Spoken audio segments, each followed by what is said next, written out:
नमस्कार, कैसे हैं आप लोग। देखिए, आजकल जो चर्चा का विषय है वो है आपको डॉलर की तुलना में घरेलू मुद्रा के कमज़ोर होने को लेकर के। आजकल अखबारों में या मीडिया में ये चर्चा का विषय है कि अचानक से ही इन दिनों रुपए के मूल्यों में तेज़ी से गिरावट क्यों आ गई, और ये रुपयों के मूल्यों में गिरावट काफ़ी दिनों के बाद में ऐसा हुआ है।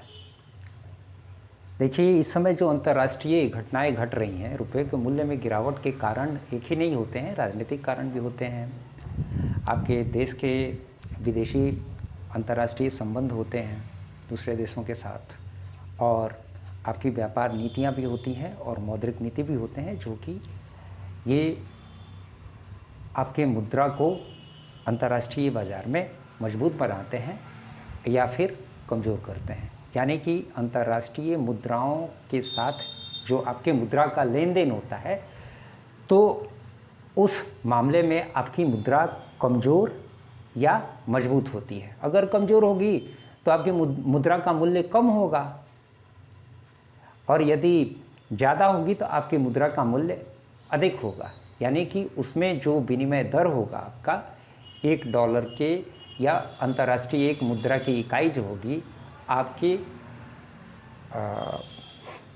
कुछ माने कम मुद्राओं के बराबर होगा, तो वो कहा जाएगा कि आपका जो मुद्रा का मूल्य है वो बढ़ा हुआ है। जब आपकी मुद्रा अंतर्राष्ट्रीय मुद्रा की एक इकाई के लिए ज़्यादा आपको मुद्रा देना पड़े उसके विनिमय के दौरान, तो कहा जाएगा कि आपके मुद्रा का मूल्य घटा हुआ है। यानी अंतर्राष्ट्रीय विनिमय दर अनुकूल कहा जाएगा तब जब $1 के बदले आपको अपने देश की मुद्रा को कम देना पड़े, तो उसको अंतर्राष्ट्रीय विनिमय दर आपके लिए अनुकूल कहा जाएगा। जबकि $1 के बराबर यदि ज़्यादा आपको अपने मुद्रा को देना पड़े तो उसको प्रतिकूल विनिमय दर कहा जाएगा। यानी विनिमय दर में विनिमय दरों का घट जाना या बढ़ जाना, इसी से ये रिलेटेड होता है। विनिमय दर का बढ़ना मतलब होता है आपके अनुकूल विनिमय दर होना, यानी रुपए के मूल्य में वृद्धि हो जाना, और यदि विनिमय दर घटता है तो इसका मतलब होता है कि आपके प्रतिकूल विनिमय दर होना, यानी रुपए का मूल्य घट जाना। अब इसको बहुत ही सरल शब्दों में हम समझेंगे कैसे। विगत कुछ दिनों से आरबीआई जो है विगत कुछ दिनों से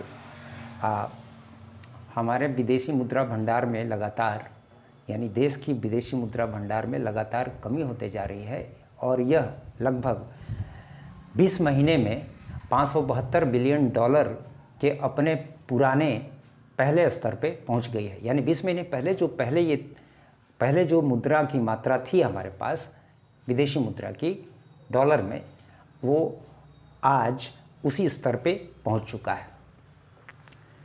तो अब ऐसी स्थिति में, यानी कि विदेशी मुद्राओं का प्रवाह जो हमारी अर्थव्यवस्था में हो रहा है, इस अर्थव्यवस्था से उन प्रवाहों को रोकने के लिए जो कारक होंगे, उन कारकों को हम लोग थोड़ा देखेंगे।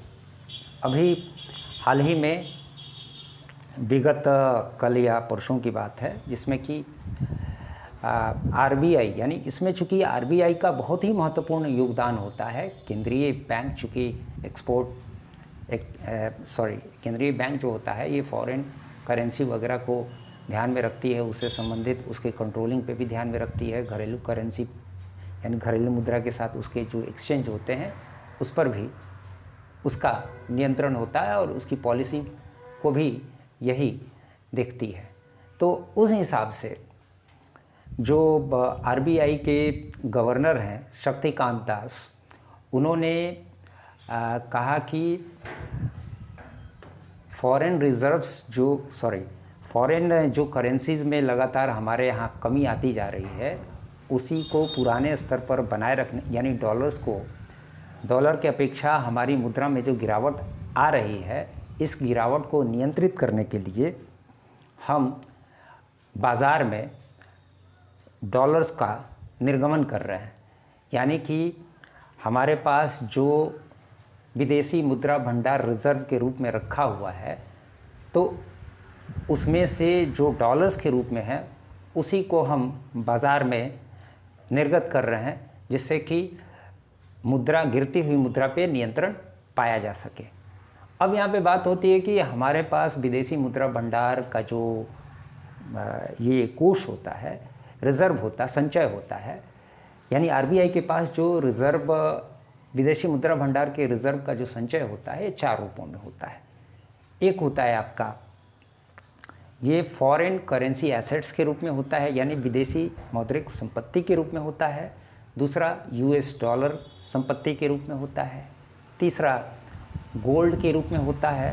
और चौथा एसडीआर, जिसको कि हम लोग स्पेशल ड्राइंग राइट्स भी कहते हैं, इसको गोल्ड पेपर के नाम से भी जाना जाता है।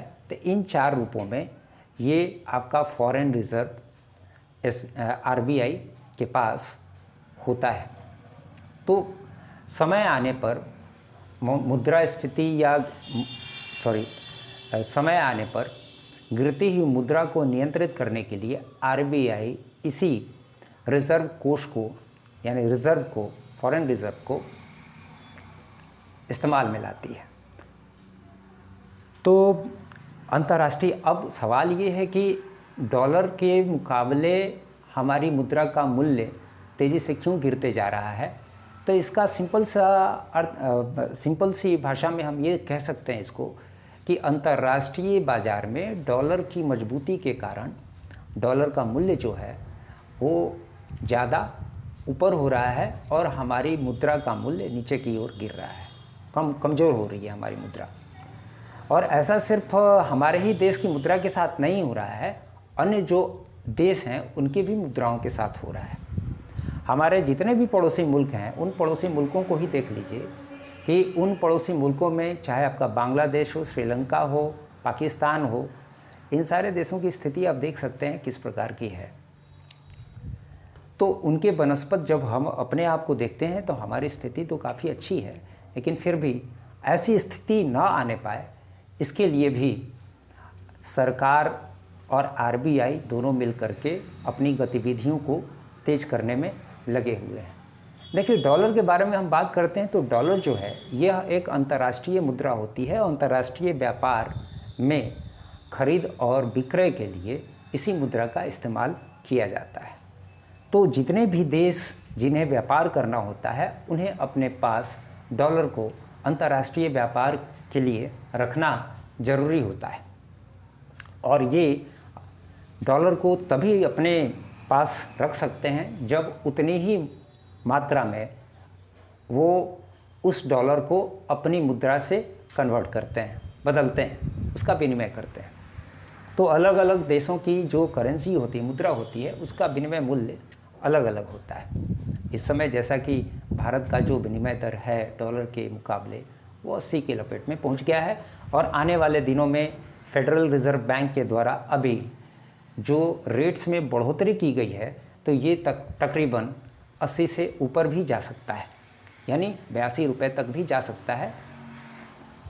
और आरबीआई के प्रयास से, सरकार के प्रयास से ये पुनः अपने जब मुद्रा मजबूत हो, हाँ, यानी रुपया जब डॉलर के मुकाबले मजबूत स्थिति में भी आएगा तो भी ये 78 रुपये के आसपास इसके रहने की संभावना है। अब डॉलर की तुलना में घरेलू मुद्रा के यानी रुपए के कमज़ोर होने के कारण क्या है? एक तो अंतर्राष्ट्रीय घटनाओं में आप देख सकते हैं यूक्रेन का रशिया के साथ युद्ध है, और आप जानते हैं कि भारत अपने घरेलू उपयोग के तेल का 80% हिस्सा जो होता है वो आयात करता है। ऐसे में वो रसिया से इन तेलों के आयात यदि मुद्रा के रूप में करे तो इसे डॉलर के लिए उतना गिरती हुई, यानी जो इसकी मुद्रा डॉलर की तुलना में सस्ती हो गई है, तो उस महंगाई से ये निजात पा सकता है। तो इसीलिए इसका प्रयास है कि अंतर्राष्ट्रीय व्यापारिक सिद्धांतों का उल्लंघन किए बिना यदि रूस से तेल को अपने मुद्रा में ही खरीदने की वैकल्पिक व्यवस्था तलाश ली जाए तो इस गिरती हुई मौद्रिक ये इस गिरते हुए रुपये की मार से बचा जा सकता है, यानी डॉलर में पेमेंट करने से बचा जा सकता है। तो पहला तो ये हो गया कि डॉलर की मजबूत स्थिति। दूसरा कंडीशन जो हो गया वो फेडरल रिज़र्व बैंक जो अमेरिका का सेंट्रल बैंक है उसके द्वारा रेट्स में बढ़ोतरी कर दी गई है। और तीसरा हो गया आपका कि रसिया और यूक्रेन जो विवाद है इसके चलते भी जो तेल की सप्लाई है उस तेल की सप्लाई में अंतर्राष्ट्रीय बाधाओं के चलते जो है ये दिक्कतें सरकार के सामने आ रही है, जो मनी इन्फ्लेशन के रूप में आज सामने, यानी बढ़ती हुई मुद्रा गिरते हुए रुपए के रूप में सामने आ रही है।